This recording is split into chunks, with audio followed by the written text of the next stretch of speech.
Bienvenue sur Change and Chill, le podcast où l'on parle de changement simplement. Je suis Olivier My et avec mes invités, nous explorons comment le changement peut être une force positive dans nos vies. Des histoires inspirantes avec une touche de légèreté. Dans ce nouvel épisode, j'ai le plaisir d'accueillir Amélie Schibert. Salut Amélie, ça va ? Ça va et toi ? Merci de m'accueillir. Tu m'accueilles oui, chez toi. C'est vrai, oui. On est dans un petit box qui est très sympa en vrai. Parce que c'est des petits box d'isolation phonique. Exactement. Et c'est vrai que parfois on est un petit peu serré. Mais là, honnêtement, on est bien. C'est comme un petit wagon de train. C'est comme un petit wagon de train. C'est ouais. ça. Non, c'est très sympa.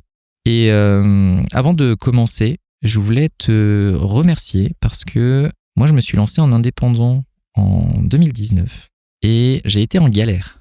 Parce que justement, j'avais eu besoin de pouvoir utiliser des outils pour naviguer. Et il s'avère que je suis tombé sur ton outil à toi, donc sur Time. Et du coup, ça m'a quand même bien dépanné Super, pendant très longtemps. Je suis ravie de l'entendre. Ça me fait toujours bizarre de voir les clients en vrai et de voir que l'outil a une portée que je ne maîtrise plus. Mais c'est ça. Voilà, c'était vraiment un remerciement qui est sincère parce que quand on est en galère, on a besoin d'avoir ces trucs-là sur lesquels s'appuyer. Et donc, du coup, merci pour ça.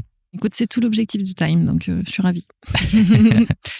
Et du coup, pour commencer, ce que je te propose, c'est donc cette question rituelle que tu as appris, que je disais il y a quelque chose comme 30 secondes. C'est que ce podcast parle de changement. Et donc, toi, le changement, qu'est-ce que ça t'inspire ? Alors oui, c'est effectivement une bonne question, une bonne entrée en matière, on va dire. Merci. Le changement, qu'est-ce que ça m'inspire ? En réalité, je pense que le changement, c'est ce qui définit une partie de Time aujourd'hui, donc dans la boîte dans laquelle je suis et qui est mon activité principale que j'ai cofondée. Ça fait partie intégrante de la culture et de ce qu'on veut inculquer dans la boîte.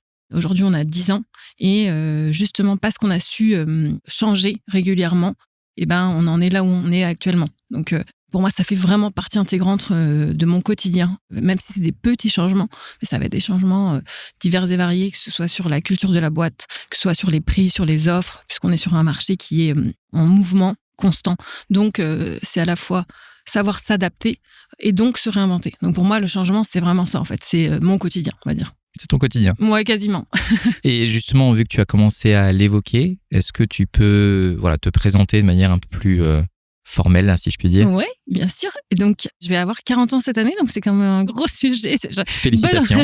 Bonne entrée en matière pour la présentation. C'est pas ce qui me définit en tant que tel, mais c'est bon, c'est un cap. Aujourd'hui, donc ça fait 10 ans que j'ai cofondé Time, donc c'est aussi une grosse étape. 2025 va être une grosse année, on va dire. J'ai cofondé Time il y a 10 ans avec 5 autres cofondateurs. Ça fait du monde. Oui, ça fait du monde. Et c'est plutôt chouette comme aventure à 6. Et auparavant, j'ai eu un cursus somme toute assez classique, prépa école de commerce. Et j'ai commencé dans une entreprise, ma carrière, une entreprise d'expertise comptable qui a une très, très forte croissance et qui m'a amenée, en fait, par opportunité, à cofonder Time, en fait. Donc, c'est tout ce parcours-là qui va vraiment me définir aujourd'hui. Et ce qui me définit aussi quand même pas mal, c'est que je suis maman aussi de 2 petites filles. Et donc voilà, ça fait aussi partie intégrante de ma vie et ça a guidé beaucoup de mes choix, notamment sur la culture de la boîte et sur l'avancée de l'entreprise. Justement, on va parler un petit peu de tout ça. Et donc là, on est dans les bureaux parisiens. Mais de ce que je comprends, tu es bordelaise. Oui, tout à fait. Alors, je suis bordelaise depuis peu. Depuis peu en plus, d'accord. Je suis d'origine bordelaise, je suis née à Bordeaux, j'ai une grande partie de ma famille là-bas. Et je suis revenue à mes sources, on va dire, il y a quasiment 2 ans maintenant. C'était l'été 2023. Après 15 années à vivre à Paris et que j'ai adoré ces 15 années, voilà. Et là, j'avais envie un changement. Un changement. Exactement. Un changement qui a été essentiellement dicté par ma vie perso. Un choix de vie pour un équilibre avec mes filles notamment, toute la partie familiale, on va dire. Et on a décidé de repartir vivre dans cette région bordelaise, à Bordeaux. Et d'essayer de cumuler à la fois une vie professionnelle super intéressante et une vie familiale peut-être un peu plus tranquille, on va dire. Hors de Paris, quoi. Ouais. C'est ça. C'est ça. Même si Paris, je l'adore en réalité. Et je suis mariée à un Parisien pure souche, donc c'était pas forcément un move hyper simple à aborder. Mais ça se fait et on est ravis. Et je pense que pour l'instant, on n'a pas du tout envie de refaire le chemin arrière. Il a osé aller en province. Oui, exactement. C'est ce qu'on appelle une preuve d'amour. C'est ça. Il a été même assez moteur, je dirais, dans la décision. Donc, oui, non, c'est très chouette. Après, ça a été un gros changement, effectivement. Comme c'est quand même un peu la thématique, ça a été un des gros changements d'il y a 2 ans. Il a fallu... moi, j'ai évidemment gardé mon activité professionnelle. Donc, il faut se réorganiser. Enfin, ça implique pas mal de choses. Mais après, une fois qu'on a trouvé son équilibre et une bonne organisation, en l'occurrence, c'est que positif, quoi. Ouais, c'est super. C'est vrai que logistiquement, ça commence à être une vraie organisation par la suite, quoi. Oui. Moi, je fais des allers-retours quasiment toutes les semaines. Après, avec le train, Paris-Bordeaux, enfin Bordeaux-Paris pour le coup, c'est 2 heures. Donc, tu arrives à t'organiser.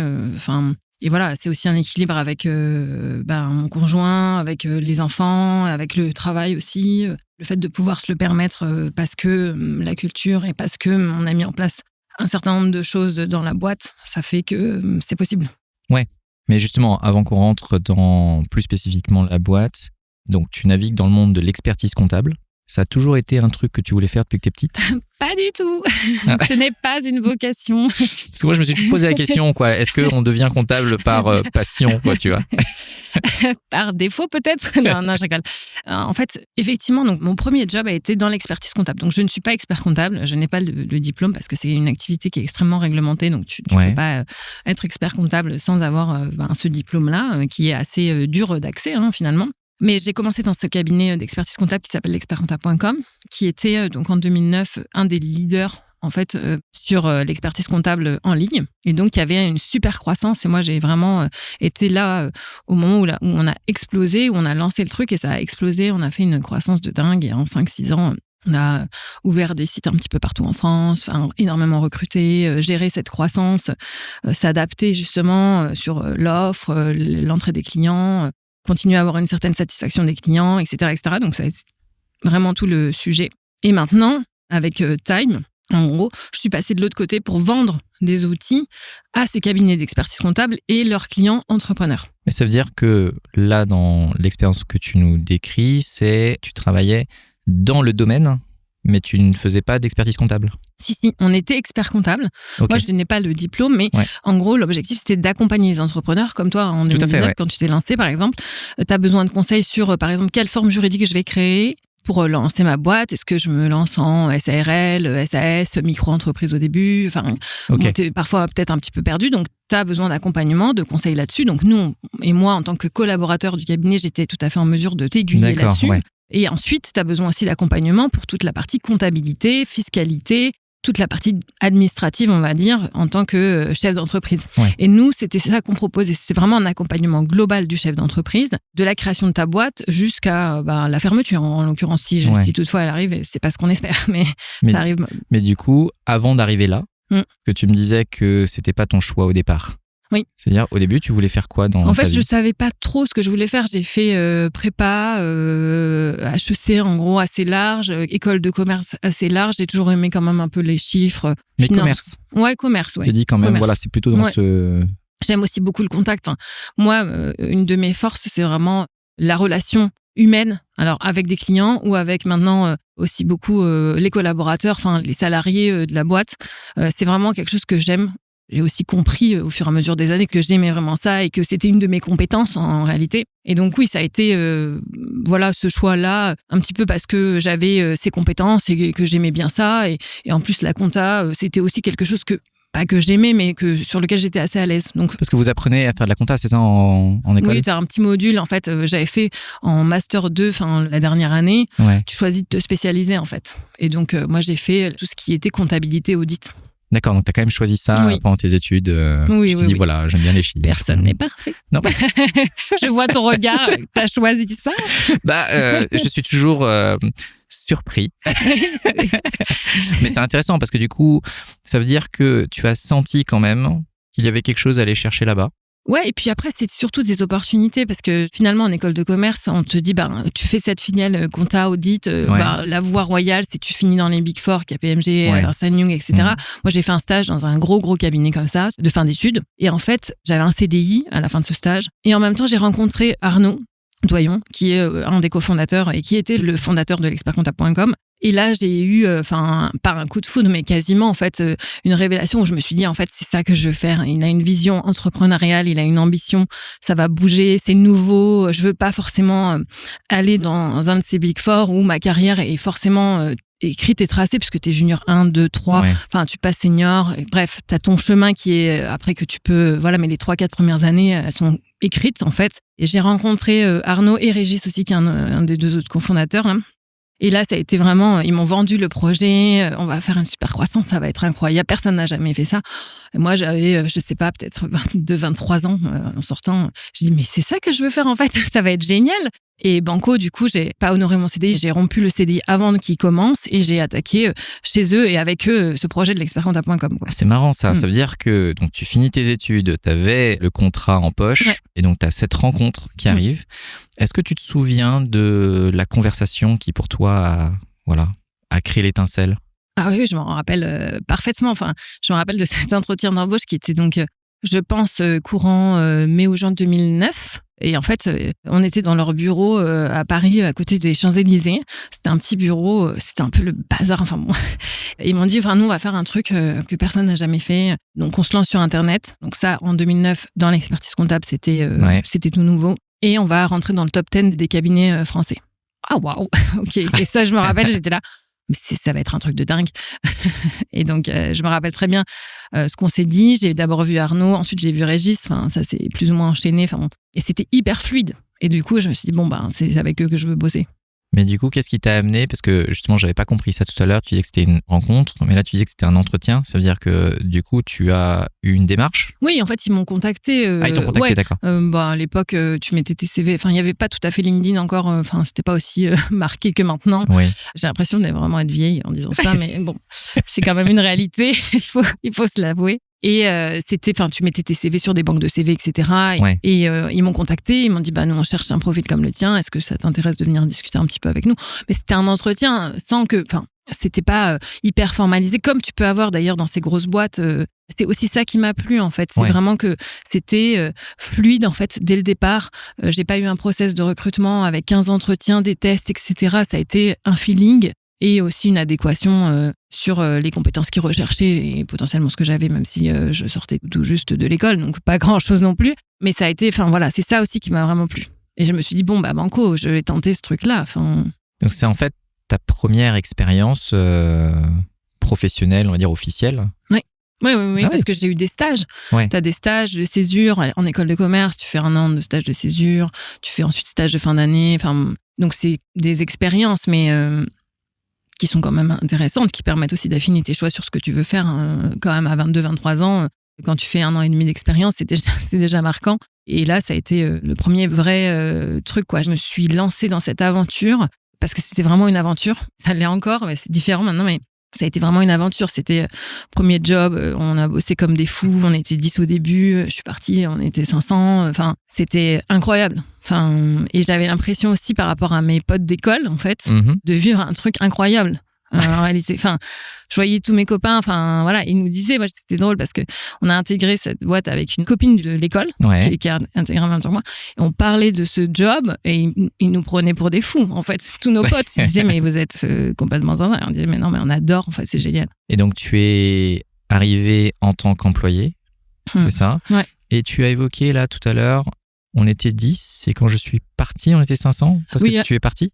En fait, je suis partie effectivement donc de cette boîte qui s'appelait l'expertcomptable.com. Alors, j'ai plus le compte de combien on était exactement, parce que c'est quand même encore une boîte avec laquelle je suis en relation, qui est devenue maintenant un client de Time, en fait. Ah oui, c'est ça, d'accord. Oui, j'avais mal connecté les dots, mais du coup, tu as commencé en employé dans cette structure-là, qui a donc explosé, parce que passer de 10 à 500, c'est quand même énorme. Et ensuite, tu as fondé... Exactement. Et pour la petite histoire, en fait, Time, qui s'appelait pas comme ça à l'époque, existait déjà pour cette entreprise de l'expertcomptable.com. Une des clés de la réussite de cette boîte d'expertise comptable, c'était qu'aux entrepreneurs qu'on accompagnait, on proposait donc une formule super bien packagée, très qualitative, etc., à un prix très abordable. Ouais. Et également, et ce qui était assez novateur aussi pour l'époque, un outil déjà en 2009, qui est l'ancêtre en fait de Time aujourd'hui. Et cet outil, il était développé, on avait 2 devs, c'était vraiment hyper confidentiel.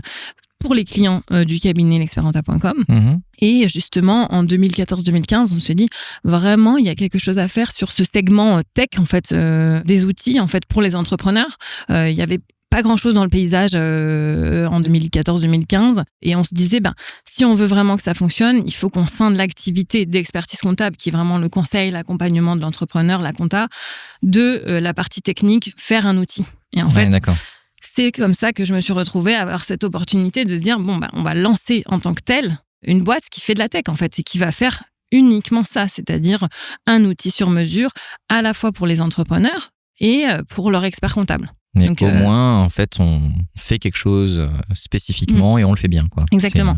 Et donc, on va investir énormément d'argent, recruter beaucoup de développeurs, beaucoup de data scientists, etc. Enfin, tout ce qu'il faut pour que le produit fonctionne. Et on va pas se contenter de la seule croissance d'une seule boîte qui était l'expertcomptable.com. On va commercialiser cet outil à d'autres cabinets d'expertise comptable et à d'autres entrepreneurs aussi en direct, potentiellement, pour que on rentabilise les investissements faits. D'accord. Avant qu'on rentre dans cette deuxième partie de l'histoire, ce que je te propose, c'est qu'on comble les trous entre toi, 22 ans, tu vois, qui sort d'école, qui rencontre donc les cofondateurs de l'expert comptable que tu m'as décrit, et ensuite toi qui décides de lancer quelque chose. C'est-à-dire que tu passes combien de temps là à l'expert comptable ? Je passe 5-6 ans. 5-6 ans quand même. Ouais, exactement. Équivalent à 10-12 ans. Je veux dire, c'était... non pas parce que c'était pénible, au contraire, mais parce que c'était hyper intense en réalité. Et donc, c'était intense dans le bon sens du terme. Enfin, j'ai vraiment adoré. J'ai adoré toutes ces années. J'ai énormément appris. Et donc, je passe toutes ces années aux côtés de Arnaud Régis et aux côtés aussi de personnes qui ont été recrutées en même temps que moi et avec qui on a vraiment grandi ensemble. On sortait tous quasiment d'école, en fait. Et on a grandi, on a construit en fait l'expertcomptable.com ensemble. Et donc voilà, ça a été 5-6 ans quasiment d'années vraiment incroyables. C'est-à-dire qu'en fait 6 ans où tu étais proche des personnes qui avaient monté la boîte. Et donc c'est-à-dire que tu étais proche des personnes qui avaient la vision, qui avaient la capacité à prendre des décisions aussi. Et du coup, tu me disais, tu rentres, tu conseillais les entrepreneurs comme moi sur la partie comptable. Et qu'est-ce qui a progressé justement dans tes propres apprentissages, dans ton expérience au travers de ces 6 années ? En fait, au début, j'étais sur le terrain, faire rentrer plein d'entrepreneurs, enfin rentrer des nouveaux clients, en fait, les accompagner, apprendre à faire aussi un bilan. Enfin, j'ai vraiment mis les mains dans le cambouis parce qu'on faisait tout finalement, parce qu'on était assez peu. Donc, tu fais le commercial, le comptable, tu rends le bilan au client. Donc, t'as pas le choix. T'es obligé d'apprendre sur le tas. C'est ultra formateur déjà. Donc, ça, c'était les premières étapes. Et très vite, en fait, comme la croissance était telle, il a fallu aussi recruter. Donc, j'ai appris à recruter. Pareil sur le tas, c'est-à-dire que je rencontrais des gens qui avaient mon âge, en fait, qui sortaient aussi d'école. On avait 1 an d'écart et je leur disais, tu viens rejoindre l'aventure, tu vas voir, ça va être incroyable. Donc, très vite, en fait, je me suis retrouvée à avoir aussi des équipes, à piloter finalement, alors que j'avais jamais fait ça. Et donc, tu te retrouves avec des équipes de 10, 15, 20, et donc, tu te retrouves aussi à devoir structurer les équipes. J'ai appris aussi à aller chercher des bureaux. C'est un truc de fou. Enfin, tu sais pas tout ce qu'il faut gérer. Quand on a ouvert les premières villes, c'était Lyon, Marseille, Lille. Enfin, je me baladais dans les villes, j'y allais voir, je disais, ça a l'air sympa ces quartiers, t'essayes de te renseigner parce que t'as toujours un tel et un tel qui vient de la ville, tu dis, c'est où le quartier, où est-ce qu'on peut se mettre, enfin, tu visites des bureaux, tu t'apprends à poser les questions qu'il faut pour que ça colle techniquement avec nos besoins. Donc c'est ça en fait. Ouais, t'as quand même eu beaucoup de missions différentes au travers de ces 5-6 années. Et ton intitulé de poste, c'était quoi au départ ? Chargé de clientèle. C'est ce qui est écrit sur mon contrat de 2009. Chargé de clientèle. Mais autant te dire que... Mais c'est ça qui me questionne parce que du coup, voilà, t'es chargé de clientèle, tu fais le travail opérationnel qu'il faut faire. Qu'est-ce qui t'amène par la suite à faire ces autres choses-là ? C'est-à-dire à commencer à recruter, à commencer à finalement manager d'une certaine manière et à chercher des locaux, par exemple. Qu'est-ce qui t'a amené à ça ? C'est vraiment la croissance de la boîte, en fait. Ça fonctionnait, ça cartonnait. Enfin, on était les seuls sur Internet et on proposait un service qualitatif. On ne proposait pas quelque chose de low cost. Donc, on était tout seul, en fait, en 2000. C'est vraiment ça qu'il faut remettre en perspective, ce qui n'a plus rien à voir aujourd'hui. Aujourd'hui, quand tu regardes le marché de l'expertise comptable, c'est très concurrentiel. Il y a beaucoup plus de visibilité, c'est normal. Enfin, je veux dire, heureusement. Mais il y avait un retard en 2009 sur cette activité-là par rapport à d'autres activités déréglementées potentiellement.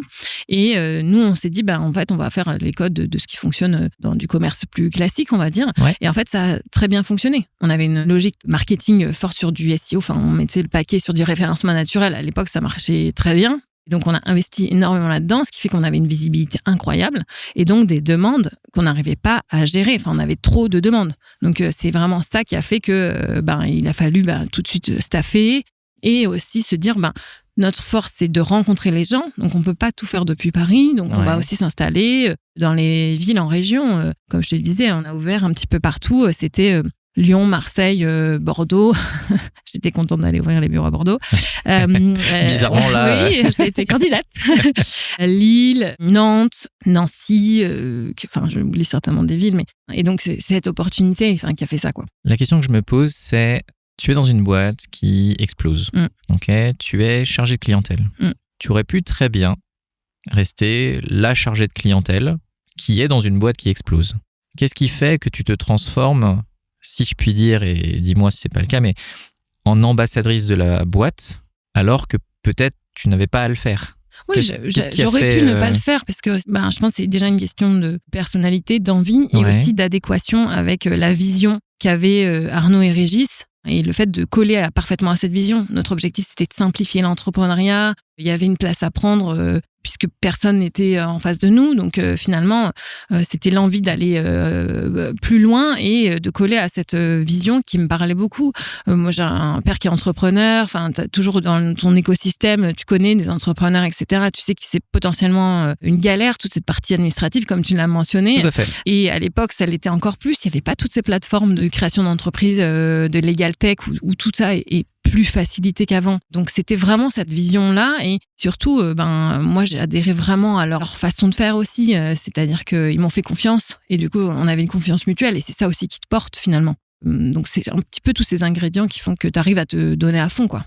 Ouais, c'est justement, il y a deux choses qui me marquent là dans ce que tu dis. La première chose, c'est que tu as dit, notre objectif, c'est... Et je trouve que c'est très représentatif. Ça veut dire que c'est pas mes boss veulent que, etc. C'est notre objectif, c'est. Et donc, ça veut bien dire qu'il y a eu, chez toi en tout cas, et chez eux, une relation qui s'est créée, qui a fait que tu t'es intégré dans leur vision, leur mission. Et donc, tu agis pour cette mission-là. Donc, ça, c'est déjà un premier aspect. Et la deuxième chose qui est intéressante, ça veut dire que l'entrepreneuriat n'est pas quelque chose qui t'était inconnu. Vu que tu disais que tu avais un père entrepreneur, est-ce que toi, tu t'es vu ou projeté en tant qu'entrepreneur? Non, pas si tôt. Enfin, j'avais l'impression que j'avais pas suffisamment de cordes à mon arc à l'époque, en fait, parce que ça fait quand même un petit peu peur, même si à l'école, ça commençait à l'école de commerce, je veux dire, ça commençait à être un peu la mode de faire son master sur l'entrepreneuriat, le master 2, etc. Mais on voyait assez peu quand même. J'ai pas d'exemple dans mes amis d'école ou dans mes amis proches qui, de suite après l'école, se sont dit on va se lancer. Non, et je pense qu'il y en a beaucoup plus maintenant. Parce que c'est plus simple et parce qu'aussi, on arrive à mieux accompagner ces entrepreneurs. Donc non, la question s'était pas vraiment posée. Après, mon job était quand même d'accompagner des entrepreneurs. Donc j'ai tout de suite vu que déjà, c'était pas si compliqué que ça et qu'il y avait des moyens pour se faciliter la vie qui existaient, pour se faire accompagner. Et même si tu es seul face à ton business, tu peux quand même t'entourer et que en fait, ça peut fonctionner en l'occurrence. Mais c'est vrai que à force de voir des centaines et des centaines et des centaines d'entrepreneurs, de les accompagner, de les aider à choisir, de prendre en considération leurs besoins, etc., c'est vrai que tu te dis, waouh, ça donne envie. Et moi, j'ai eu plein de gens avec qui j'ai travaillé dans l'expert-comptable, chez l'expert-comptable.com, qui après sont partis et ont monté leur boîte, en fait. Ils se sont lancés parce qu'ils ont vu que c'était chouette. Ouais. Donc oui, après, ça mûrit ensuite. Tu te dis, bon, c'est possible. Oui, donc tu étais quand même dans un écosystème où tu touchais du doigt quand même. Ah oui. Beaucoup à quoi ça pourrait ressembler, quoi. Ouais. Et donc, qu'est-ce qui t'a marqué dans la culture de la boîte? Parce que du coup, tu y es resté, parce que la vision t'a parlé et tu l'as incarnée à ta manière. Mais j'ai l'impression qu'il y avait aussi une manière de fonctionner qui te convenait aussi. Exactement. C'est une adéquation vraiment sur le fonctionnement. Moi, ce qui m'a vraiment marqué, c'est le fait qu'ils nous fassent confiance de prime abord. C'est-à-dire que de base, en fait, t'arrives et on te fait confiance. C'est pas tu dois prouver et ensuite on va te faire confiance. C'est que on arrive et on nous fait confiance, on nous laisse une certaine latitude Et à partir du moment où tu fais des choses dans l'intérêt de la boîte, on va te suivre en fait. Et c'est ça que j'ai adoré et que j'essaye aujourd'hui d'inculquer aussi chez Time, enfin dans la boîte dans laquelle je suis maintenant. Enfin, ça fait partie. Enfin, pour moi, la confiance, ça fait tout en fait.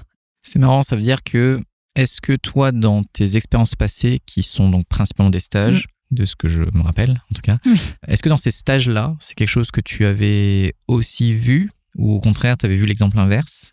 Ni l'un ni l'autre. J'ai compris qu'en fait, j'étais plus ou moins dans des grosses boîtes. Enfin, donc déjà, ton périmètre est très restreint. Enfin, la possibilité de t'exprimer, elle est quand même assez limitée entre guillemets. Et en fait, tu dois quand même faire tes preuves. Évidemment, tu dois les faire quoi qu'il arrive. Je veux dire, tu peux pas. Mais en fait, l'être humain, d'une manière générale, a une certaine défiance en fait vis-à-vis de l'autre, et donc plutôt tu dois prouver. Et après, je te donne ma confiance, ce qui est pas tout à fait le cas quand j'ai intégré l'expertcomptable.com. C'est qu'on a eu ce feeling, on s'est dit go, on se tape dans la main, on y va. Et du coup, une fois qu'on s'est dit ça, c'est évidemment on doit faire nos preuves pour s'assurer que ce qu'on a ressenti dès le début était cohérent. Mais finalement, on m'a quand même dit banco, t'y vas. Enfin, je veux dire, c'est bon quoi. Donc, il y a un vrai environnement qui a été créé qui forcément a un impact sur les comportements. Donc, exactement. D'accord, c'est intéressant parce que du coup, je te posais la question parce que de ce que j'ai compris de ton histoire, c'est que tu es arrivé rapidement dans un environnement qui te donnait cette confiance-là. Et c'est vrai que je connais beaucoup de gens, moi, de manière générale, qui au contraire ont vécu beaucoup d'environnements où on leur faisait pas confiance. Et du coup, il y a un choix à faire lorsque, par exemple, tu deviens entrepreneur et que tu décides de faire confiance naturellement, parce que du coup, tu as un modèle qui n'est pas le même dans lequel tu as navigué. Exactement. Alors que toi, tu es rentré directement dans un modèle qui était très aligné avec qui tu étais. Et du coup, effectivement, comme tu l'as dit, c'est quelque chose que tu as emporté avec toi et que tu as déployé par la suite. Clairement. C'est super, en tout cas. C'est intéressant d'avoir ça en visu. Et du coup, si on devait clôturer cette histoire de l'expert comptable, donc de ce que j'entends, c'est que il y a eu un besoin d'outils, on va dire, plus spécifiques pour aider les entrepreneurs à développer ce qu'ils sont à développer et aussi à en créer une offre pour l'extérieur. Qu'est-ce qui t'amène à te dire que tu vas monter ce truc-là ?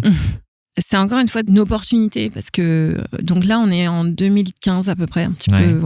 Pareil, il n'y a pas vraiment d'équivalent d'outils sur le marché, enfin ça n'existe pas. On sent que cette dimension tech, la fintech en l'occurrence, commence un petit peu à pointer le bout de son nez en France. On sent qu'il y a un vrai potentiel. On a des exemples un petit peu dans les pays outre-Atlantique ou outre-Manche. Enfin bref, on comprend qu'il y a un vrai enjeu là-dessus et aussi que ça fait une des forces de l'expertcomptable.com aujourd'hui qui fait que ça cartonne. Donc on se dit bon, eh ben si on veut vraiment se donner les moyens, il va falloir investir beaucoup parce que la tech c'est énormément d'investissements dans les technologies, dans les ressources humaines. Enfin, il faut embaucher beaucoup pour que ton produit puisse évoluer, etc. Donc là, on se dit, l'expertcomptable.com ne pourra pas supporter ce coût-là. Et puis, si on se contente simplement de sa croissance, aussi forte soit-elle, ce sera pas suffisant non plus. Donc, se pose la question, effectivement, de scinder l'activité tech de l'activité d'expertise comptable. Et donc, c'est vraiment cette opportunité-là. Et donc, c'est avec des anciens de l'expertcomptable.com qu'on décide vraiment de faire comme un spin-off, en fait. L'expertisecomptable.com doit vivre sa vie et on doit continuer de servir l'expertcomptable.com. Ça reste notre premier client. Ceci étant, Time voit le jour à ce moment-là en se disant on va pouvoir aller chercher des financements, recruter des équipes en étant plus sexy qu'un cabinet d'expertise comptable, parce que quand tu es un développeur en 2015 et que tu dis que tu vas bosser pour un cabinet d'expertise comptable, c'est pas très sexy. C'est pas le plus sexy en tout cas. On va pas se mentir. Pourtant, c'était super. C'était vraiment canon, mais ça leur vend pas du rêve. Il faut réussir à passer le palier de la porte. Voilà, c'est ça. Et donc, quand tu dis par contre, je suis une fintech, je m'appelle Time et on va faire un outil qui va révolutionner l'entrepreneuriat, faciliter la vie des entrepreneurs et des experts comptables, là tout de suite c'est beaucoup plus sexy. Et d'ailleurs, Time, ça vient d'où ?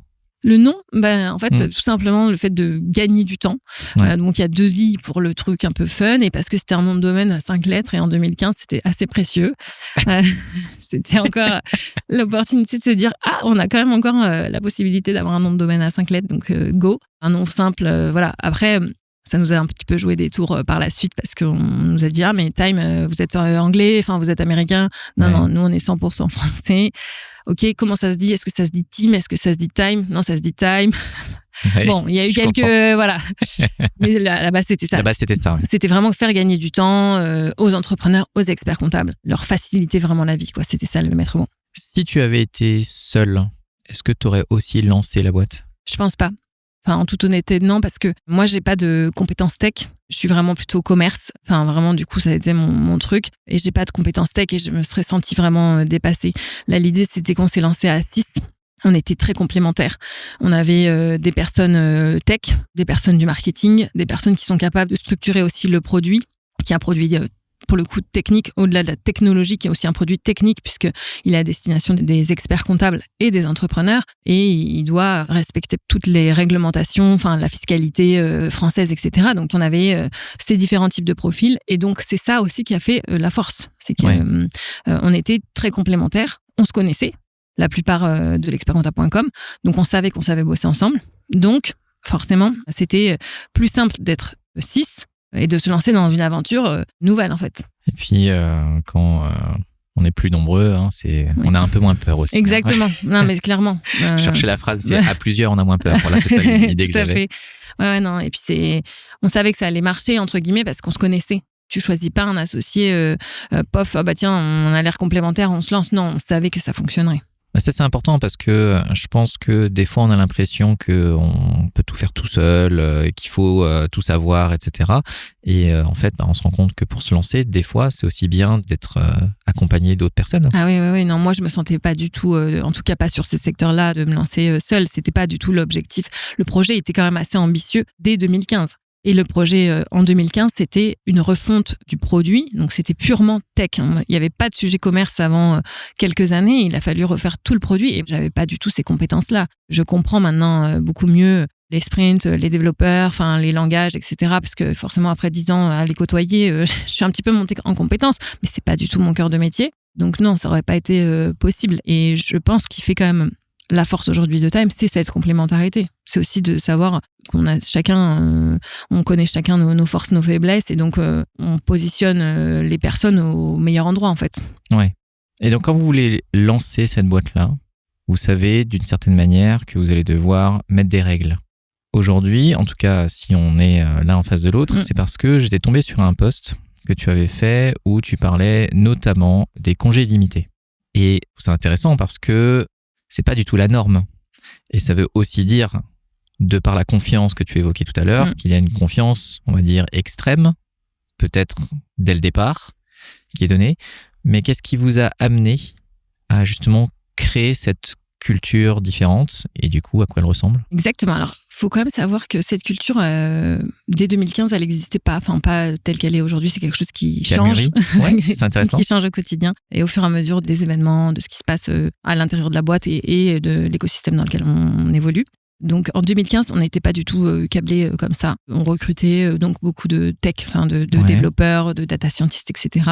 Ça commençait à être un peu la folie des boîtes tech, en fait, en France. Enfin, c'était déjà pas attendu 2015, mais il y avait une concurrence, en fait, assez forte. On recrutait des développeurs, c'était compliqué, en fait. Et nous, on était tout petits, pas connus du tout. Donc, forcément, même si on était plus sexy que l'expertcomptable.com, on n'était pas non plus, c'était pas Microsoft ou Google. Donc, il fallait faire un petit peu ses preuves. Et surtout, en fait, on a eu quelques difficultés à garder nos talents, en réalité. Ah, okay. Parce que c'était une surenchère de salaire et qu'on n'avait pas forcément les moyens systématiquement de s'aligner sur des salaires conséquents. Et que c'était un petit peu la course à Paris à ces profils, en fait. Oui, tout à fait. Ouais. Et donc, en 2017, on se dit, bon, qu'est-ce qu'on fait ? En fait, on va pas forcément pouvoir faire toujours cette course de salaire. On va pas y arriver. En fait, techniquement, ça va nous mettre en difficulté financière. Qu'est-ce qui est le plus important pour nous ? Et qu'est-ce qu'on pourrait faire pour essayer de conserver, en fait, ces talents les plus précieux, nos ressources humaines, en réalité, pour aller plus vite et puis pour qu'on puisse capitaliser sur cette force. Et donc, on s'est posé plein de questions, on a réfléchi ensemble, on s'est fait aussi accompagner là-dessus, on a commencé à découvrir différents types de cultures d'entreprise et on s'est dit, en fait, on va changer. On va changer les choses chez nous radicalement. Donc, on était une trentaine. Oui, c'était la question que j'avais. Je ne savais pas combien vous étiez à l'époque. On n'était pas comme aujourd'hui, quasiment 300. Donc, 300, vous êtes ouais. Donc, on était une trentaine, purement tech. Je veux dire, pas beaucoup de nanas non plus, mais bon, peu importe, ça n'a pas d'impact. Et on se dit, qu'est-ce qu'on fait ? On va changer. Et là, on commence à se documenter, les cultures d'entreprise. Qu'est-ce qui est important pour nous ? On se pose, qu'est-ce qu'on veut vraiment, en fait ? Et on comprend que ce qu'on veut, c'est que les gens ils soient bien chez nous, ils soient contents, que le bien-être en fait du collab, du salarié, c'est le principal et que si lui il est bien, ça va rayonner sur l'entreprise, sur son travail, sur ses performances, et il va rester et enfin bref, ça va être créer un cercle vertueux. Donc on se documente, on rencontre un certain nombre de personnes qui vont nous parler de ce qu'ils ont mis en place dans leur boîte. On découvre l'entreprise libérée et toute la philosophie autour de ce concept. On rencontre Isaac Getz, qui est un des pères fondateurs de cette culture-là. En fait, on parle beaucoup avec lui, etc. Enfin, c'est hyper intéressant. Il nous donne plein d'exemples aussi de boîtes qui ont mis ça en place. Et donc, à partir de ce moment-là, en 2017, on se dit, bon, qu'est-ce qu'on fait du coup voilà. Et en décembre 2017, je pense que je me rappellerai toute ma vie, du jour au lendemain, on décide de tout changer en fait. Donc, soirée de Noël, on leur dit quasiment, voilà, les choses vont changer, notre culture d'entreprise va évoluer. Elle n'était pas hyper stricte, c'est pas figé, on n'est pas passé du tout zouzou, mais il y a eu quand même un peu de changement. C'était assez perturbant. On leur dit, voilà, on veut plus de hiérarchie, plus de chef. On veut beaucoup de flexibilité. Et on veut libérer les salaires. Et dans la flexibilité, on veut flexibilité dans le temps de travail, flexibilité dans les absences, d'où les compteurs de congés qui sautent. Ouais. Direct, ça a été ? Ouais. Ah ouais, ok. Ça faisait partie des choses directes. Et on veut, enfin voilà, une grande liberté dans ton lieu de travail. Donc là, on est en 2017. Le télétravail, c'était pas vraiment la mode. Bah c'est ça. On est déjà même bien avant Covid et tout ce qui ça générait. Donc, on pose ce truc-là, une petite bombe en fait. Bah en fait, ce qui m'étonne, qui est une bonne surprise entre guillemets, c'est en fait vous y êtes allé pas à l'extrême, mais presque. En fait, vous y êtes allé à fond de balle dès le début, quoi. Ouais, c'est un peu notre problème, on va dire. Entre guillemets, c'est qu'on fait souvent les choses de manière assez extrême, ce qui peut être une qualité, mais qui peut aussi être parfois assez perturbant pour les collabs, mais ça a au moins le mérite d'être dit. Puis après, on ajuste en fait, et ça a toujours été comme ça. Et donc en 2017, on pose ça, entre guillemets, cette bombe, et on leur dit dès le début, en fin du mois, c'est la fiche de paye, et vous pouvez choisir votre salaire. Donc, c'est à vous de nous dire combien vous voulez qu'on vous paye à la fin de ce mois-là. Dès le début, sans vraiment les avoir vraiment préparés, on va dire. Bon, alors... C'est vraiment Noël. C'était ça. La blague, pour l'anecdote, c'est qu'on fait une soirée de Noël. Le formulaire de paye, c'était un Google Form de l'époque. Il fallait qu'ils disent combien ils voulaient être payés. Soirée de Noël, soirée un petit peu arrosée. Les mecs remplissent à 3h du mat le formulaire et mettent n'importe quoi. Ouais. Donc vraiment, là, on se dit, OK, ils n'ont pas compris. Ils vont couler la boîte. On leur dit le lendemain, vous êtes un gueule de bois les mecs, donc on va juste redire que si on vous paye tous 20% de plus que le mois précédent, on est dans la merde. Enfin, je veux dire, on va avoir un petit problème de pérennité de l'entreprise. Ok, on a déconné, on revoit notre truc, etc. Ce qui fait qu'au fur et à mesure, on a dû mettre un cadre finalement sur tous ces points de la culture pour pas que ça parte en cacahuète, on va dire. Et ça s'est fait vraiment... au fur et à mesure, quoi, des expériences qu'on a. Ça a vraiment été un essai-erreur ou apprentissage sur le chemin. Exactement. On a peut-être un peu abusé là. Test and learn, c'est ça. Mais c'est marrant parce que souvent, dans les entreprises, même à différents niveaux, que ce soit à titre individuel, collectif ou organisationnel, on a souvent l'impression que la liberté, c'est de ne pas mettre de cadre, alors que souvent la liberté ou l'autonomie n'existe que dans un cadre particulier. Et en fait, je pense que vous l'avez appris sur le terrain directement. Clairement. En fait, nous, ce qu'on veut, c'est effectivement que les gens aient une grande liberté, une grande flexibilité, mais ça peut pas être fait d'une part au détriment des autres et au détriment de la santé de la boîte. Donc en fait, ça, c'est le cadre. Ouais. C'est-à-dire que les autres et la boîte cadrent de fait les choses. Après, évidemment, donc sur ces histoires de salaire, on a dû dire, en fait, on doit limiter les augmentations. Maintenant, c'est un peu moins vrai, mais à 10% par mois maximum. Bon, tous les mois, tu peux te mettre 10% si tu veux, mais on doit aussi être coopté par quelqu'un dans la boîte. N'importe qui, c'est pas forcément ton ancien chef, puisque maintenant, on n'a plus vraiment de chef. Il y a des notions de leader, mais quelqu'un qui est capable de juger de ton travail. Donc, ça a été ça, en fait, pour la partie salariale. Mais ça, tout n'est pas arrivé en janvier 2018. Enfin, je veux dire, le mois d'après. C'est des choses qu'on a mis en place, qui ont été décidées aussi en discutant avec les collabs. On s'alignait au fur et à mesure, en réalité. La question que je me pose, c'est que lorsqu'on ouvre comme ça les vannes, c'est-à-dire que là, un petit peu du tout au tout, vous avez ouvert la prison, vous avez libéré les gens, entre guillemets. Exactement. Est-ce qu'il y a des personnes qui ont résisté à cette libération ? Il y a des personnes pour qui ça a été un peu difficile, et notamment les anciens chefs, qu'on appelait managers ou les C-level, CTO, etc. Parce que même si on était une petite boîte, tu as quand même le nom en fait, qui fait beaucoup potentiellement sur ton CV, et par rapport à l'impact que ça peut avoir socialement et sur toi, sur son travail.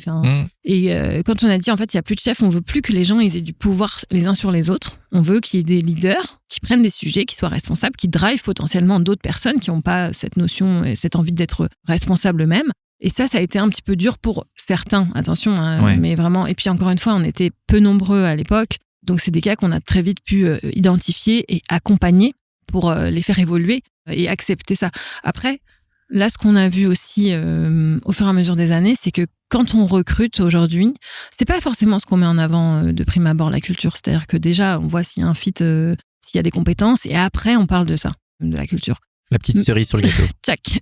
Mais in fine, c'est quand même important d'en parler quand même avant que la personne arrive, parce que ça convient pas à tout le monde. Ça te laisse effectivement une grande liberté, une grande autonomie. Il faut que tu sois quand même assez responsable. Et il y a des gens qui sont en panique en fait sur ce type de modèle. Et donc il arrive parfois que finalement on se rende compte que malgré le feeling qu'on peut avoir, ça colle pas. Ça colle pas non pas parce qu'on n'a pas les compétences, mais parce qu'en fait l'entreprise, la culture est quand même particulière et que ça colle pas à la personnalité. Enfin, on n'arrive pas à se trouver en fait mutuellement.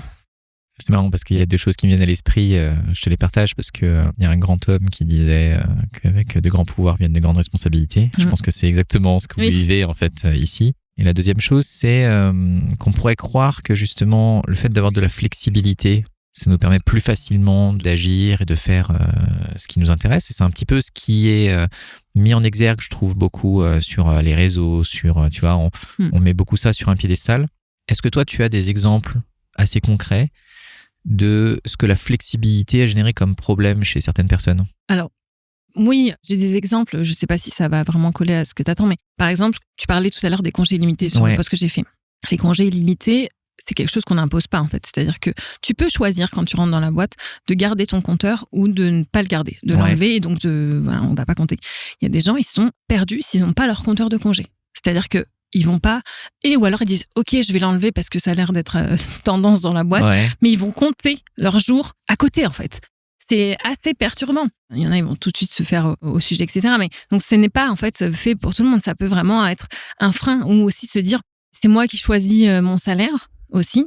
Puisque aujourd'hui c'est encore le cas, c'est-à-dire que tu peux faire évoluer ton salaire tous les mois. Enfin, avoir une augmentation de rémunération brute ou une prime. Il suffit d'être coopté par quelqu'un dans la boîte. Il y a des personnes, c'est trop difficile pour eux de faire cette démarche, d'aller demander en fait. Et donc là, ce qu'on a mis en place, c'est surveiller les évolutions de salaire de chacun des collaborateurs. Parce que quand tu n'as pas été augmenté depuis 12 ou 18 mois, en fait, il y a quand même une petite alerte. Pour dire attention, est-ce que c'est normal, pas normal? Enfin, il n'y a pas de règle, c'est-à-dire qu'on ne va pas t'augmenter forcément après 18 mois, mais ça veut dire qu'il faut quand même qu'on s'assure qu'il n'y ait pas de soucis et que ce ne soit pas un blocage de la part du collab.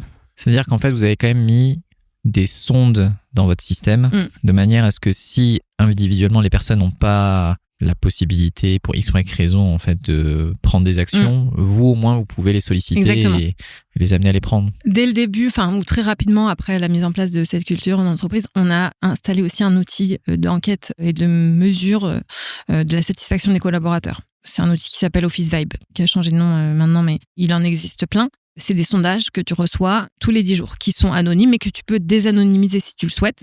Et donc, tu as des questions, tu as une dizaine de questions, en gros, et tu y réponds. Et ça permet de prendre la température et de mesurer le niveau de satisfaction de tes collaborateurs, en fait, des équipes, en fait. Tous les 10 jours? Tous les 10 jours, tu as un petit sondage. Mais ça prend 2 minutes. Et après, tu y réponds ou tu y réponds pas? Oui, aucune obligation. Nous, on incite quand même à répondre. Enfin, on demande, mais s'il répond pas, si tu es en vacances parce que tu as des choses à faire, il n'y a pas de souci. Mais pour que ce soit fiable, il nous faut quand même un minimum de réponses. Mais les gens jouent le jeu. Et il y a des personnes qui mentionnent des sujets sur lesquels ils ont peut-être des difficultés. Ils peuvent le mentionner en anonyme, on peut répondre sans savoir qui est en face. Ils peuvent décider ou pas de désanonymiser pour qu'on puisse en discuter, par exemple. D'accord. Mais c'est à leurs mains. Exactement. C'est eux qui choisissent. De prime abord, il y en a qui désanonymisent tout le temps. Pas beaucoup. Mais tant mieux. Enfin, je veux dire, quelque part, c'est... Et nous, on analyse toutes les réponses, quoi qu'il arrive, pour faire évoluer les choses, en fait. Quand on voit qu'il y a un sujet, il y a un pain point sur tel ou tel sujet qui a l'air d'être un peu récurrent, on va prendre en fait des mesures pour le solutionner. D'accord. Et en tant que collectif, donc les 6 personnes qui ont confondé, vous avez été tous d'accord? Non. Dès le début? Non, c'est pas qu'on n'a pas été tous d'accord, c'est qu'il y a eu des discussions. C'est Ouais. pas, ça a été porté par une ou deux personnes en particulier. Après, on a tous été convaincus à la fin. Mais de base, en fait, on s'est dit peut-être que c'est risqué. Enfin, c'est trop risqué. Surtout sur les salaires, enfin, les congés. On s'est dit, mais là, ça va partir. Enfin, on va pas maîtriser. C'est trop dangereux. On peut peut-être freiner ou réglementer vraiment le truc cadré pour que finalement la liberté, elle soit réduite. Donc, on est passé par plein de phases. Mais in fine, on a réussi quand même à s'accorder. Et ça, c'était quand même, je pense, une des clés de la réussite du truc, c'est que on a ensuite parlé tous de la même voix. Enfin, en gros, c'était, voilà. On a été convaincus quand on l'a lancé, on avait peut-être plus ou moins peur, mais on a été quand même convaincus que ça allait faire changer les choses en tout cas. Ouais, vous aviez quand même plus de conviction que ça allait vous apporter quelque chose qu'autre chose, quoi. Mais justement, ça veut dire que ce soit pour les salaires ou que ce soit pour les congés, c'est que vous devez donner suffisamment de cartes aux personnes pour qu'elles puissent décider en conscience, comme tu le disais, sans mettre en péril ni les gens qui sont autour d'eux, ni la boîte. Oui, donc ça on l'a appris au fur et à mesure. Un autre apprentissage. Voilà. Parce que il faut pouvoir évoluer dans ce climat de confiance qui a toujours été, je pense et j'espère, je touche du bois que ce soit le cas, vraiment ce que ressentent les collabs chez nous, mais qui puissent s'exprimer si jamais ils sont pas d'accord ou voilà. Et donc on s'est dit quelque part il faut les accompagner en fait pour qu'ils arrivent, tout en étant dans un climat de confiance, à s'exprimer quand ils ne sont pas d'accord, quand il y a quelque chose qui les gêne, que ce soit au niveau de leur équipe, au niveau de leur travail, au niveau de leur salaire, enfin. Aussi dire non à ton collègue qui te sollicite si tu estimes que c'est pas le bon moment qui s'augmente et qu'il ne mérite pas. Enfin, bref, donner des clés en fait pour se responsabiliser et gagner en autonomie. Donc ça a été aussi se dire bon, ok, aujourd'hui on a balancé la bombe. Comment on fait pour finalement que les gens soient en confiance et à l'aise sur tous ces plans-là. Et finalement, c'est beaucoup basé sur de la communication. Et on a commencé à former les gens à des méthodologies de communication. Parce qu'on s'est dit, en fait, c'est ça qui va faire que ça va fonctionner. Et donc, on a passé tous les 6, on a été certifiés sur la formation Gordon. C'est une méthodologie de communication. Et puis, en fait, on s'est dit, on va former les équipes à cette méthode de communication qui nous paraît être la plus adaptée à notre culture en entreprise. Et aujourd'hui, c'est les RH qui forment en fait les collaborateurs à cette méthode de communication. Et ça fait partie intégrante de la culture. Donc, c'est quelque chose qui arrive dès l'onboarding, je suppose, et qui se nourrit. T'attends quelques mois, en fait, parce que c'est des sessions, c'est assez lourd comme formation, c'est 2-3 jours. C'est assez intense, en fait, parce que tu pratiques beaucoup. Donc, faut quand même être un peu à l'aise déjà dans la boîte. Mais l'objectif, c'est que tout le monde puisse être accompagné, formé sur cette méthode et ça t'aide, en fait, à t'exprimer. Et tu sais que la personne est aussi formée. Donc, en fait, quelque part, on s'exprime d'égal à égal avec ces clés-là. Et tout en étant dans l'écoute et dans le respect. Et donc, ça fait grandir, en fait, et évoluer, vraiment chacun, quoi. Ce que je trouve important dans ce que tu dis, c'est qu'effectivement, presque, peu importe la méthode de communication que tu utilises, tant que tu sais que tu as un référentiel commun sur lequel tu peux t'appuyer en cas de problématique, tu as une sorte de tierce partie sur laquelle tu peux en fait converser, ça aide. Complètement. D'accord, c'est intéressant d'avoir cette vision-là. Et donc, vous avez surtout axé sur la partie communication, moins sur la partie organisation du coup? Alors l'organisation, si elle est de fait, donc on a aussi beaucoup grossi en termes d'effectifs. 300 là tu disais? Ouais, là on est quasiment 300 effectivement en ce moment. Donc pour pas que la culture s'étiole avec le temps, et s'effrite et qu'on puisse aussi maîtriser, on fonctionne nous en mini entreprise. Donc on a fait ce qu'on appelle des squads, c'est des équipes qui sont entre 8 et 15 personnes à peu près et qui fonctionnent quasiment en autonomie. Alors certaines squads fonctionnent ensemble évidemment, mais là, chaque squad va avoir sa propre méthodologie de fonctionnement, et notamment sur les congés. Et donc moi, comme je te disais, par exemple, je suis plus sur la partie commerce, relations clients. On a 2 tiers de nos effectifs qui sont quand même des équipes tech, donc c'est pas tout à fait le même fonctionnement. On n'a pas les mêmes impératifs, on n'a pas les mêmes contraintes. Nous, en relations clients, on a besoin d'être disponible de 8h à 19h pour les clients et toute l'année. On sait qu'on a des périodes plus creuses ou plus intenses. Le mois d'août, c'est très creux, par exemple.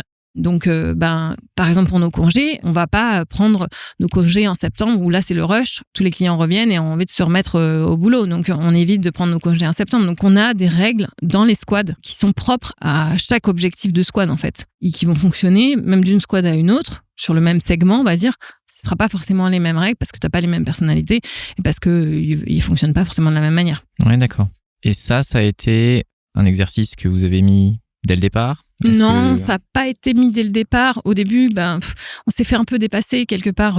Quand tu grossis assez vite, tu es aussi un peu dépassé dans la structuration de ta boîte. Je pense quelque chose d'assez classique. Et je sais plus quand est-ce qu'on s'est dit, mais à partir du moment où on a commencé à être 100, 120, enfin, on s'est dit là, on maîtrise plus, en fait, on peut plus parler de nous à tout le monde. Donc, en fait, il faut structurer différemment.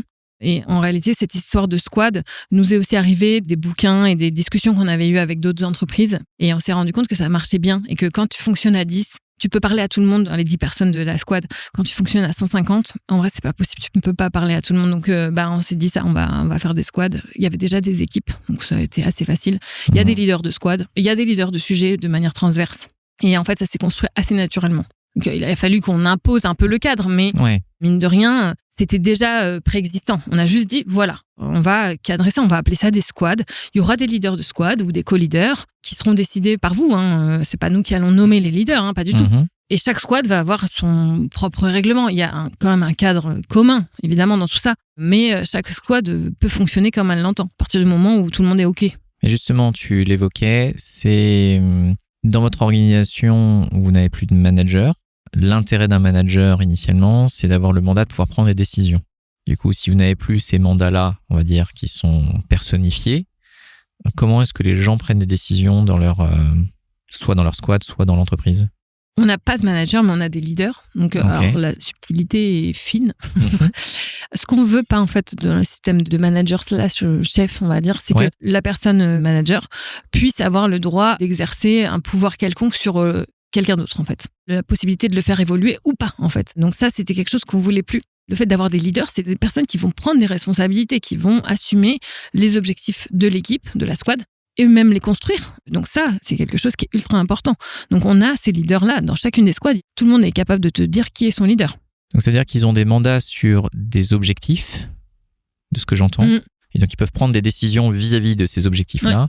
Par contre, ils n'ont pas la main sur, on va dire, les conditions d'une personne au sein de l'entreprise, quoi. Oui, ils vont avoir la main parce que leur objectif, parmi d'autres, peuvent être que ça se passe bien, que les collabs dans leur squad soient satisfaits. Donc, mine de rien, quand même, c'est toi qui peut-être le leader de la squad, tu vas écouter tel ou tel collaborateur qui peut-être demain voudrait faire autre chose et qui voudrait sortir du cadre de sa squad. Donc après, tu vas discuter avec les personnes qui pourraient le faire évoluer, qui sont pas forcément dans ton périmètre. Ils voudraient évoluer de manière horizontale et ou changer d'équipe ou changer de périmètre en fonction des besoins et des envies du collaborateur. Tu essayes d'activer, vers qui on peut l'orienter et comment on fait pour l'accompagner au mieux. Donc ça, si, on a, en revanche, c'est pas le leader qui va décider que si oui ou non il va évoluer, c'est pas lui qui a toute la pleine puissance et c'est pas forcément lui non plus qui décide si oui ou non son salaire évolue. Parce que le principal sujet, c'est quand même aussi ça, c'est la rémunération. Le leader peut être consulté, c'est-à-dire que toi, tu peux solliciter ton leader si tu veux pour ta demande d'évolution de salaire, mais pas obligé, tu peux consulter quelqu'un qui est dans ta squad en fait. Ouais, d'accord. Enfin, ou en tout cas qui connaît, qui est capable d'avoir un avis sur ton travail. Oui, donc il y a encore une flexibilité à cet endroit-là. Mais c'est intéressant d'avoir cette distinction, en tout cas, leader-manager et le sens qu'on met derrière. Parce qu'au final, c'est plus le sens qu'on met derrière que le terme en lui-même.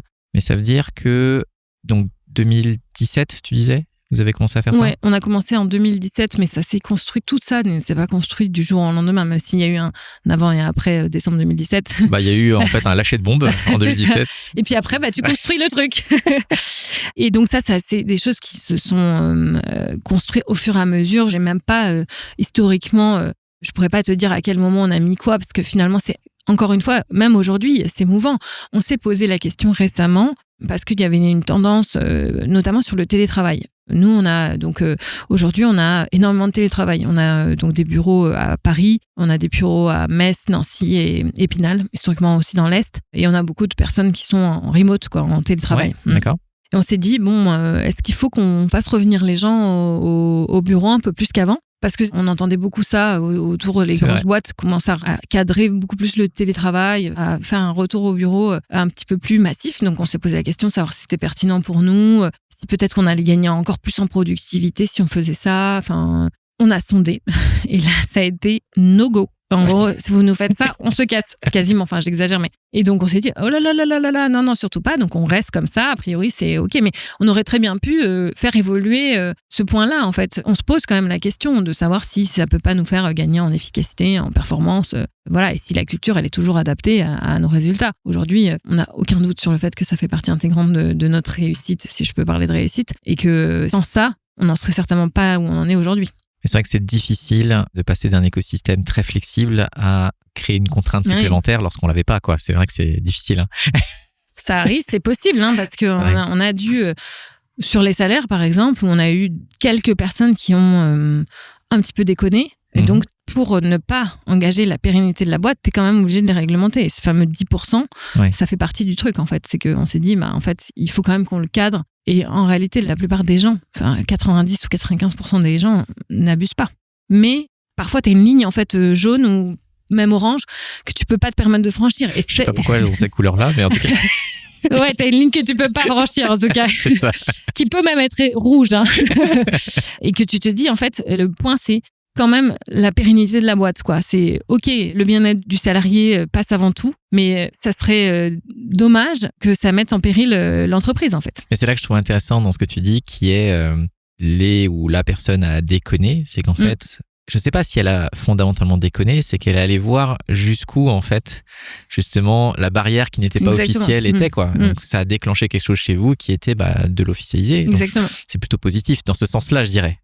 Après, la démarche, je sais pas comment elle a été faite. On peut voir comme ça. Mais oui, non. En fait, l'idée, c'est quand même de... Toutes les décisions, elles doivent être en fonction du collaborateur, de la boîte et des clients, en fait.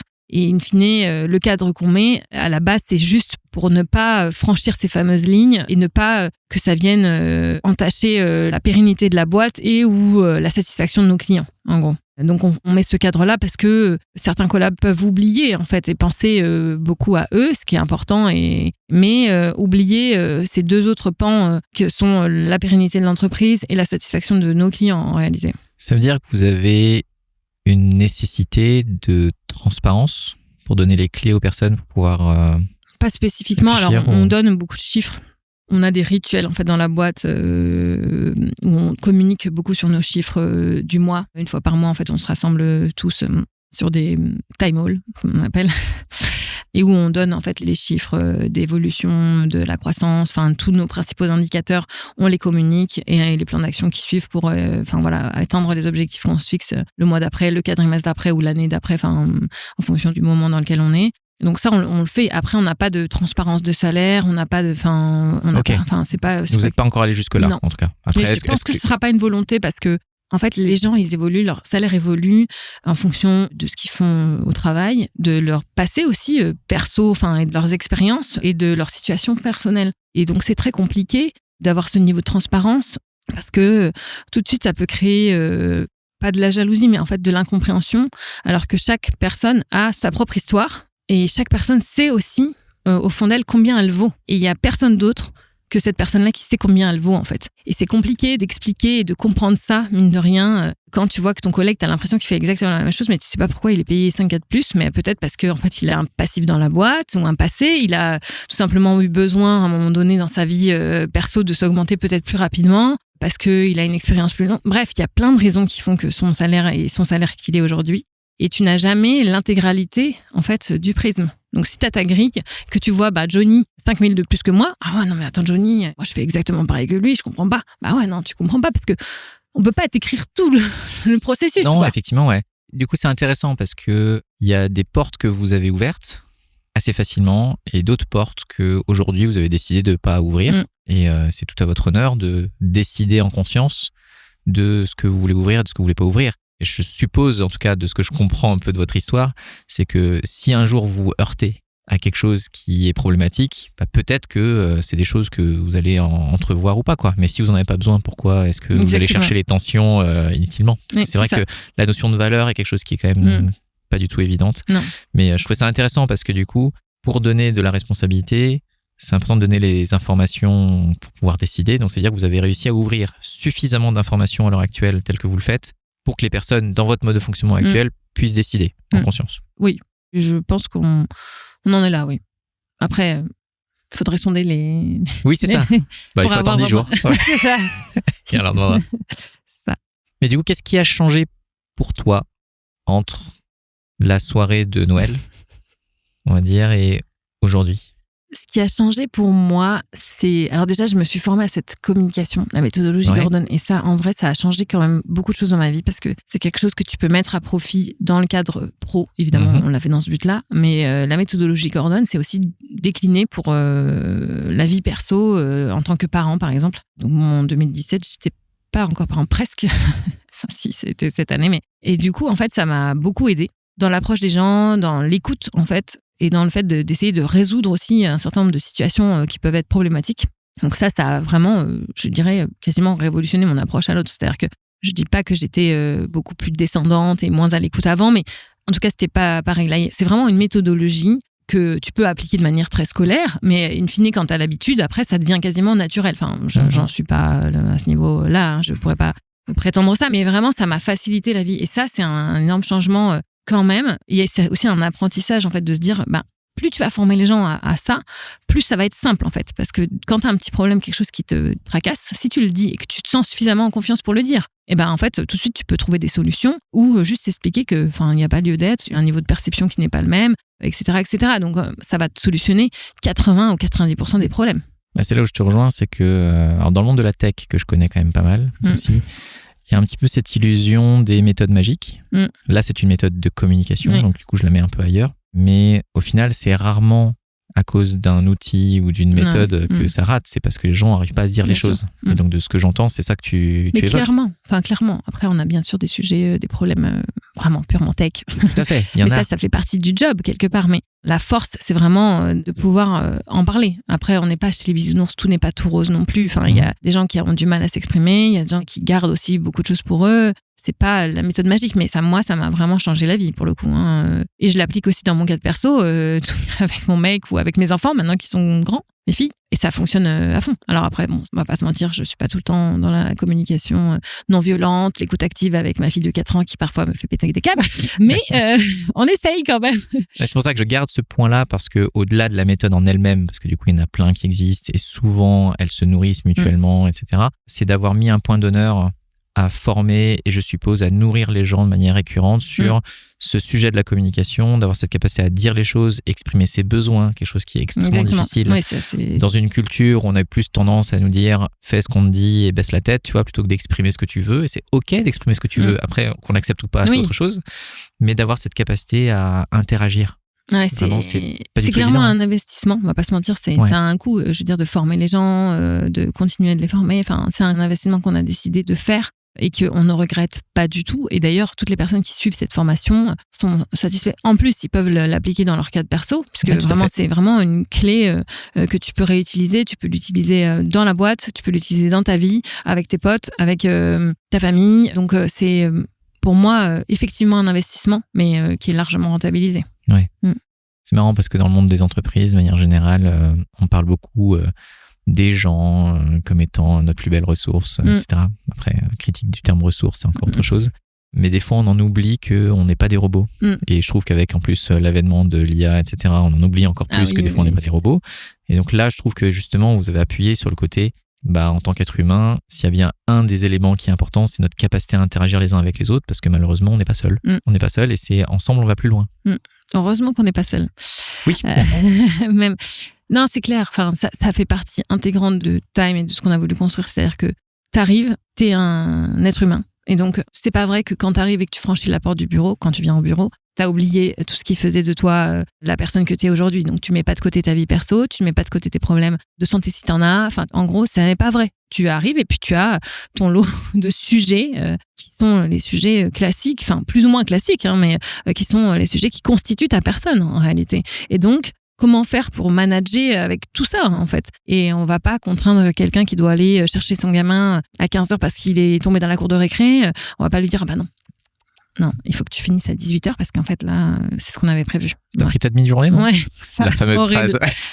Ça, tu l'entendras jamais, en fait, ici. Ou alors pour faire vraiment une vanne, mais que tout le monde sait que c'est une vanne. Du coup, les gars, on est tous sur le pied d'égalité là-dessus. C'est un pied d'égalité. Mais en réalité, ça fait partie vraiment de la base de notre réflexion. C'est comment faire pour composer avec le bien-être de chacun. Enfin, le bien-être. Et en tout cas, l'être de chacun, quoi, on va dire.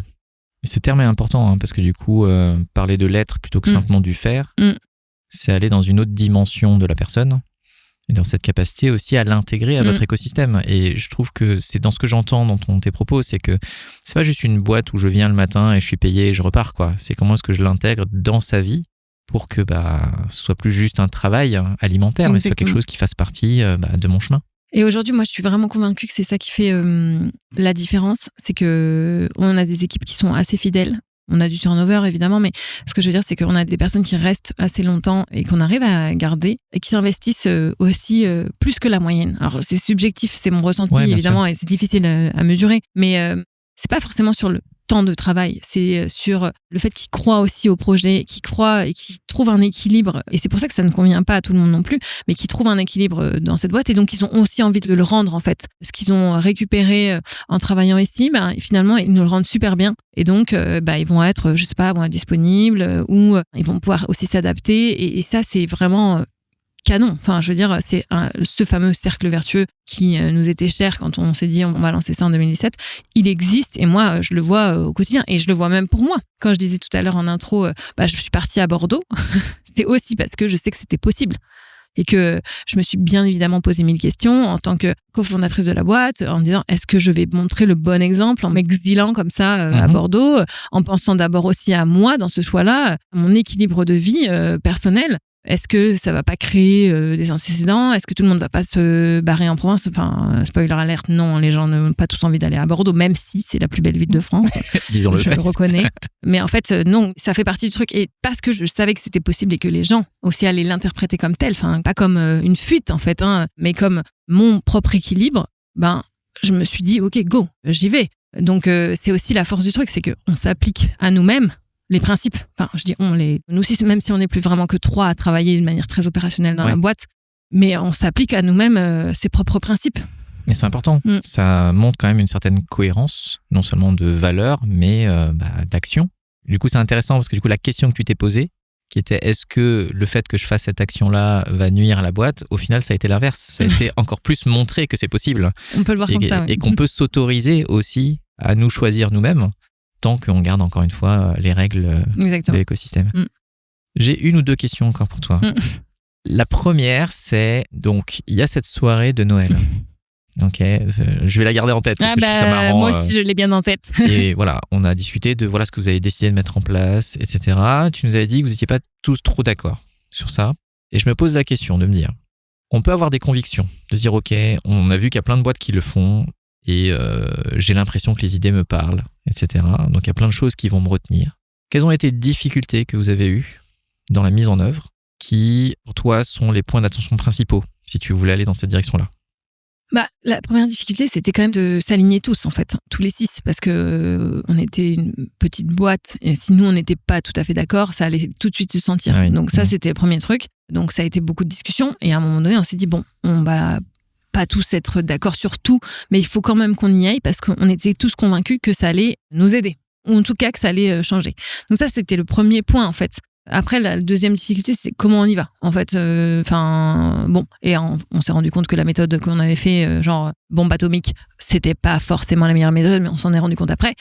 Mais en l'occurrence, ça nous a permis d'avancer, encore une fois. Et donc, c'est sûr qu'avec le recul, on voit ce qu'on aurait pu mieux faire. Mais en fait, c'est ça qui nous a permis d'avancer. Et je pense que c'est ça, pour moi, les principales difficultés, c'était ça. Après, une fois que tu es dans le quotidien, que tu gères en fait les réactions finalement d'un tel et d'un tel, enfin que tu découvres l'impact que ça peut avoir, là, tout de suite, on était dans l'action. Donc, c'était plus simple. Et on a pu aussi en discuter avec tous les collaborateurs qui faisaient la boîte, puisque comme on était 30, on se connaît tous. Et donc, c'était assez facile, mine de rien. C'était pas une période facile, mais c'était assez simple de discuter avec chacun. Donc, c'est un alignement sur cette conviction profonde. Après, le chemin pour y aller, de toute façon, vous verrez sur le chemin, entre guillemets. Ce que j'entends, c'est ça. Oui, c'est ça. C'est exactement ça. Exactement. On a tourné le truc 1000 fois. On s'est demandé quel était le bon chemin, quel serait le meilleur chemin. Enfin, on s'est dit, bon, on va pas se prendre la tête pour... on sait pas, en fait. On n'a aucun référentiel. Donc, testons quelque chose. Bon, testons la bombe et on verra. Bon, en réalité, j'exagère en disant que c'était vraiment une bombe parce que oui, c'était assez brutal, mais on partait pas d'une culture complètement opposée. Il faut voir aussi d'où on partait. On était quand même assez flat, déjà assez flex à tout point de vue. C'est juste qu'on a mis des termes, en fait, sur des choses qui étaient là et qu'on a cadré, entre guillemets, en disant on on libère les congés. On l'avait pas ça, mais en se disant, en fait, voilà, quand on dit qu'on veut de la flexibilité, concrètement, ça va se traduire comment ? Vous faites du télétravail comme vous voulez, vous absentez quand vous voulez, les horaires, vous les faites comme vous voulez. Enfin, on a dit des choses que, à l'époque, en novembre 2017, le mec qui devait aller chercher son gamin à 15h, il y allait quand même. Enfin, je veux dire, il n'y avait pas de sujet. Enfin, où je te dis ça, on n'était pas non plus des psychopathes des horaires. Mais le fait de verbaliser et de mettre, de dire, voilà, maintenant vous allez faire ça, en tout cas c'est possible, tout de suite, c'est ça qui fait un petit peu peur, en fait. C'est marrant parce que tu vois, ça c'est une pratique que j'ai beaucoup sous-estimée, moi, dans le cadre de mes accompagnements, c'est l'explicitation des règles. En tout cas, dans les travaux collectifs, quand tu explicites les règles, au moins, tu rassures tout le monde parce que c'est partagé. Bien sûr. Parce que cette personne qui part à 15h, parfois elle part avec ce sentiment de culpabilité en se disant, voilà, même s'il n'y a pas de tête qui est tombée, comment est-ce que je me sens à l'intérieur ? Le fait d'avoir clarifié ça, d'avoir explicité, que ce soit clair pour tout le monde, au moins, quand je fais mon action, je me sens plus libre de le faire en conscience et puis je rattraperai plus tard, j'en sais rien, mais quelque chose qui s'est clarifié. Donc je trouve ça vraiment top. Donc ça, c'est la première question que j'avais parce que du coup... quand on t'écoute, effectivement, on voit ce qui s'est passé, on voit le chemin que vous avez parcouru et ça, c'est top. Tu as commencé à répondre à la deuxième question que j'avais. C'est là, aujourd'hui. On est en 2025, bientôt les 40 ans. Chut. L'année de la sagesse. J'espère. Faut bien se trouver des avantages.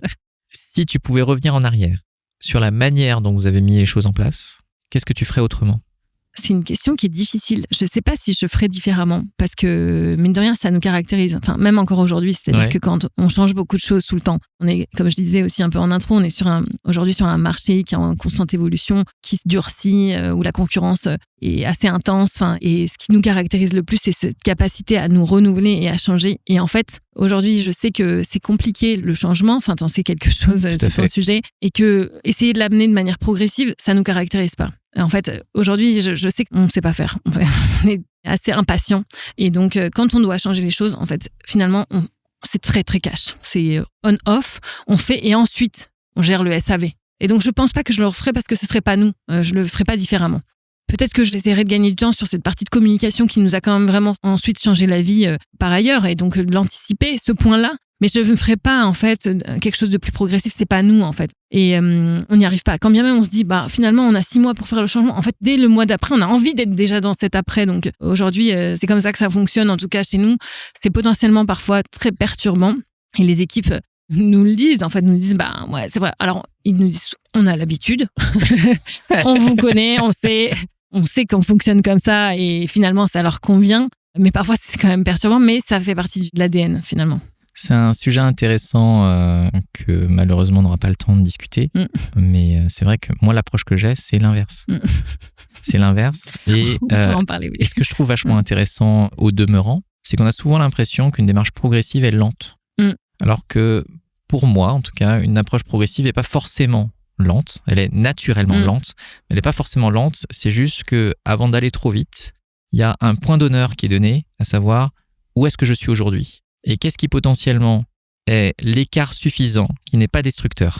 C'est surtout ça. Parce qu'effectivement, quand on fait un changement brutal, il faut juste qu'on coule pas la boîte quand on le fait. Bien sûr. Non, mais et je peux te dire, j'ai pas d'exemple concret, mais qu'on a parfois été peut-être un peu trop loin. Tu vois. C'est clair. C'est sûr. Enfin, là-dessus, je pense pas qu'il y ait de bonnes ou de mauvaises méthodes, en fait. Oui, tout à fait. Après, ça fait partie de nous. Enfin, ça nous caractérise. Les gens qui bossent chez nous le savent aussi. Donc, parfois, c'est difficile sur certains sujets, ces sujets organisationnels ou ces sujets de périmètre. Mais parfois, c'est smooth et en fait, c'est eux-mêmes aussi qui sont moteurs. C'est-à-dire que tout ne vient pas de nous, et heureusement d'ailleurs. Mais c'est comme ça finalement et ça fonctionne encore aujourd'hui. Je dis pas qu'on ne pourrait pas s'améliorer et qu'on ne pourrait pas faire différemment, mais clairement, aujourd'hui, c'est comme ça que ça marche. Et pour l'instant, ça a l'air de fonctionner. En tout cas, moi, pour le peu où j'ai navigué dans les bureaux quand on cherchait la salle, j'ai pas l'impression que les gens, ils sont trop malheureux. Non. Donc, on a un NPS, donc ce fameux score de satisfaction qui est au-delà de 55. Ça va de 100 à moins 100 pour le calcul.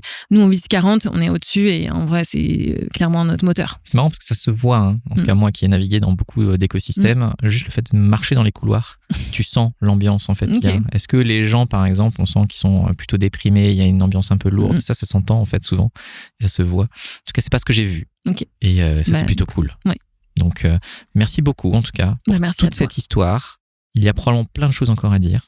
Certainement. Mais bon, j'ai beaucoup parlé quand même. Ouais, mais malheureusement, effectivement, on va devoir arrêter cette partie-là et on va entamer la dernière partie de cet épisode que tu connais parce que tu m'as vu préparer mes petites cartes en face de toi. Tu as choisi.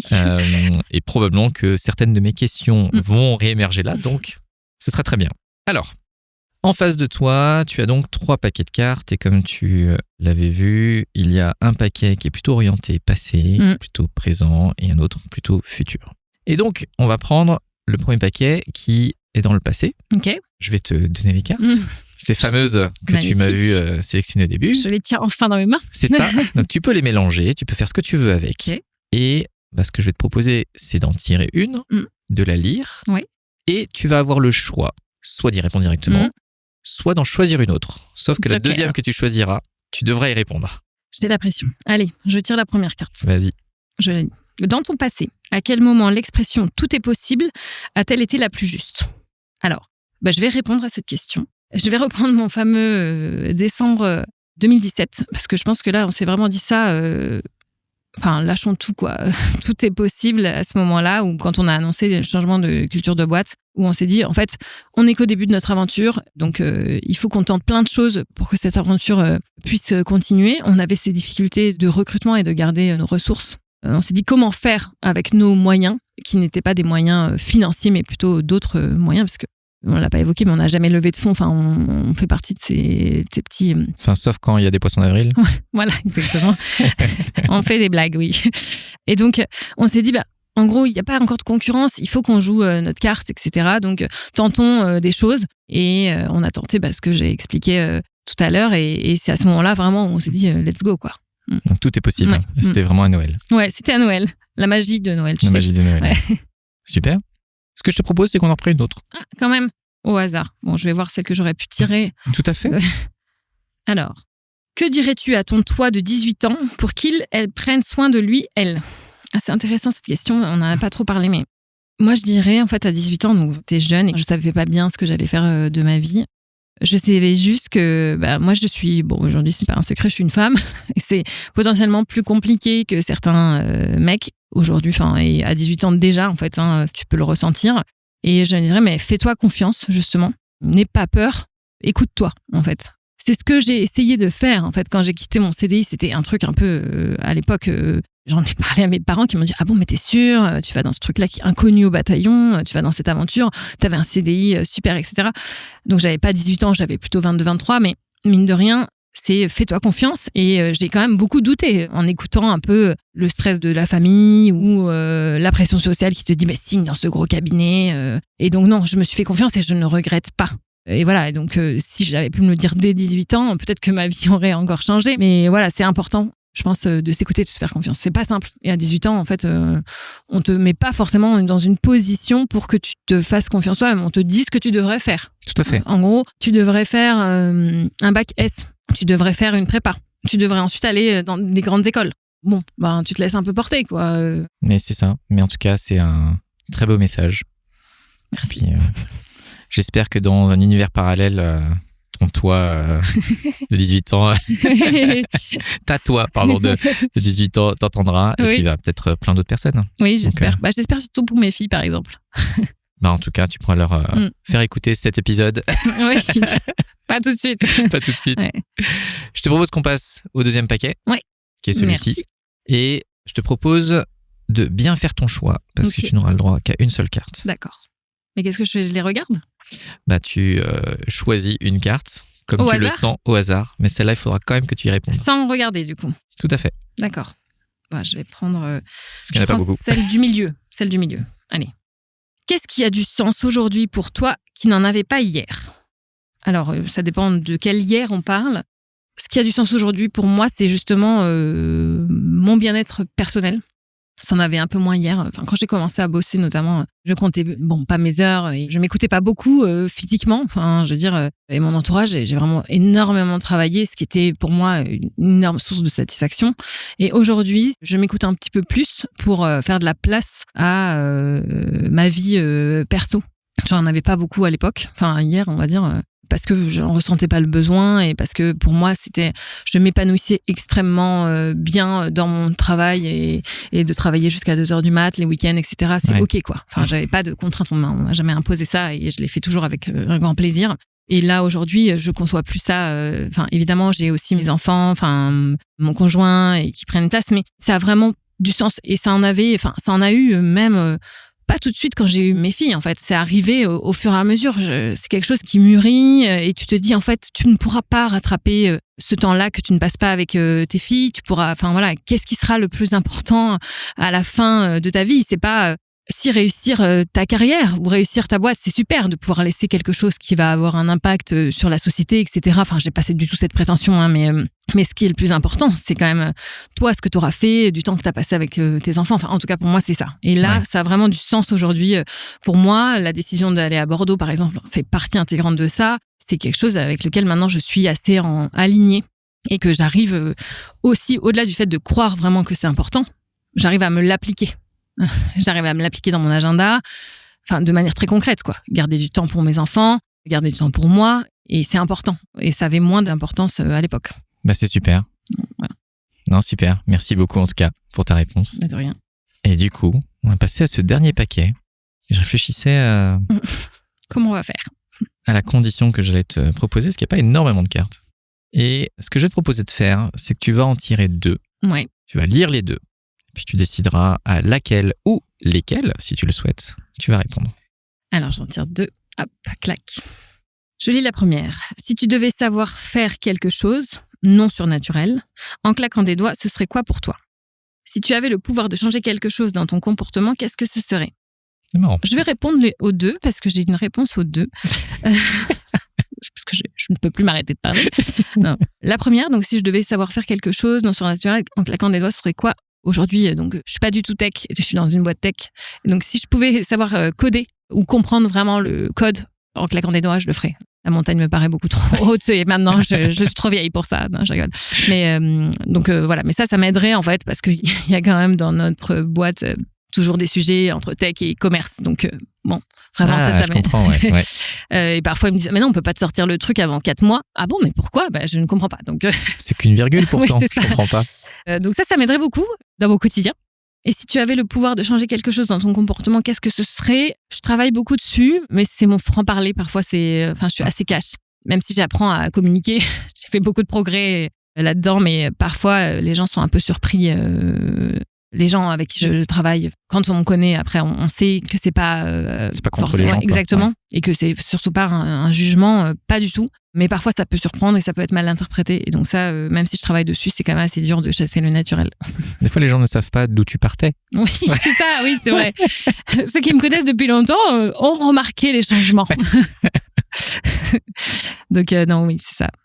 Bah super, merci beaucoup. C'était vraiment un moment très sympa. Merci à toi. Écoute, c'était hyper sympa, ouais. Et puis, avant de terminer tout ça, parce que malheureusement, toute l'histoire a une fin, si les gens veulent te contacter pour continuer la discussion avec toi, comment est-ce qu'ils font? Ce sera avec plaisir et sur LinkedIn, principalement. Je réponds tant bien que mal aux sollicitations. En tout cas, je passe quand même un petit peu de temps dessus. Donc, sur LinkedIn, ça me semble être le plus simple. Ok, super. Merci encore. Merci à toi pour ce bon moment. Et puis, à très bientôt. Ouais, à bientôt. Salut. Ciao.